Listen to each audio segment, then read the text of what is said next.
छत्रपती संभाजीनगर शहरातील क्रांती चौक पोलिसांनी सिल्लेखाना परिसरात धाड टाकून अवैध गोवंश कत्तल प्रकरणाचा पर्दाफाश केला।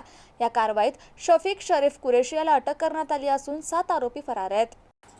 गोपनीय माहितीच्या आधारे पोलिसांनी एका गाळ्यावर छापा टाकला असता तेथे कत्तलीसाठी निर्दयतेने डांबून ठेवलेले 4 जिवंत गोवंश जनावरे आणि सुमारे 250 किलो गोवंश मांस आढळून आले। पोलिसांनी 1,57,000 रुपयांचा मुद्देमाल जप्त केला। चौकशीत हे मांस मोक्का लावण्यात आलेला आरोपी कलीम छोटू कुरेशी आणि त्याचे साथीदार शहरातील काही हॉटेल, मॅरेज हॉल तसेच बेकायदेशीर मांस विक्री करणाऱ्या दुकानांमध्ये पुरवत असल्याची माहिती समोर आली। या प्रकरणात कलीम छोटू कुरेशी, समीर उर्फ भुऱ्या कुरेशी, अनीस सनीफ कुरेशी, शेख अजहर शेख चांद कुरेशी, अब्रार जब्बार कुरेशी, जफर मुख्तार कुरेशी आणि असलम यांचा शोध सुरू आहे।